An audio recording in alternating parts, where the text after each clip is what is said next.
American Vandal is the story of 27 dicks. You heard me. 27 dicks. Dicks as in penis, as in peni. Is peni the plural word for penis?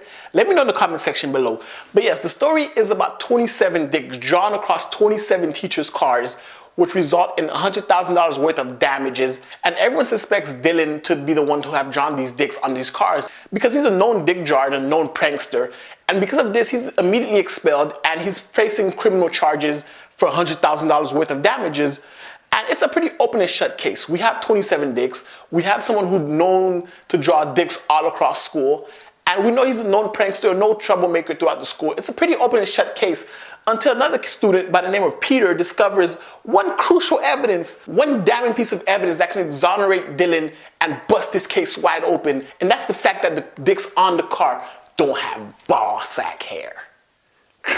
You heard me, ball sack hair. If everything I just said sounds ridiculous to you, that's because it is. This show isn't meant to be taken seriously. It is a satirical comedy in the form of a mockumentary. Like typical mockumentaries like The Office, it makes fun of a certain genre of television, and this show is making fun of the whole true crime aspect and the whole true crime wave that's taken over television. With shows like Netflix's Making a Murder and HBO's The Jinx, like these new genres of shows are taking over the media. Everyone is obsessed about these true crime cases, how to solve them, what happened, what's the story behind it. It's become a great phenomenon. And so it's kind of funny that Netflix decides to make a TV show that kind of mocks one of its better shows on its network, and that's the whole true crime thing of Making a Murderer. What makes the show really funny is not just the fact that it makes fun of this absurd new genre of television like the true crime shows, but it also makes fun of the absurdity of what it is to be in high school in this day and age, social media, and how it is to be a teenager.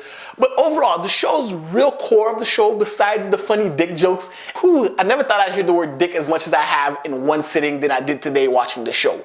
But what makes the show really interesting is the fact that it plays out just like one of those documentaries.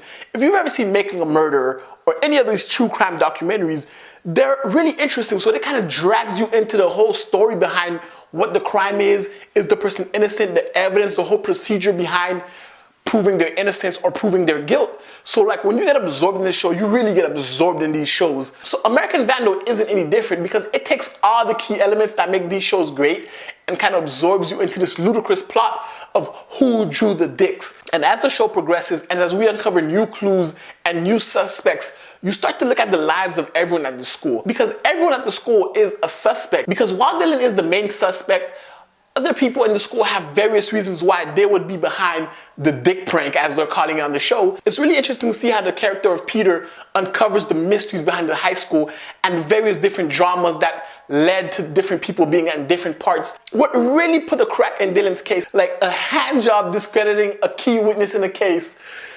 This show's hilarious because as we go from student to faculty members, because yes, faculty members are a part of this, because if you've been to high school, you know there's some teachers who have it out for you, there's some teachers who have their own scandal going on. So adding the element of the faculty makes the show even that much more inclusive in the overall arc of who could have done this or who's behind these pranks or these dicks. But that's what makes the show really good. It's a comedy first and foremost, but it's also layered in drama. And as you go from student to student, from teacher to motive, you start to have this story and you start to feel a certain way about these characters and their school and what's going on between everyone, which really draws you into the show. Overall, I really enjoyed the show. I had a blast watching it. Like I said, this show is a comedy first and foremost, and it never lets you forget that because it's funny, even as we uncover new clues and like just little things that make you think, wow, who did it? I'm not going to tell you who did it, but just watching the show, every episode you think it could be somebody else because some mundane or outlandish situation such as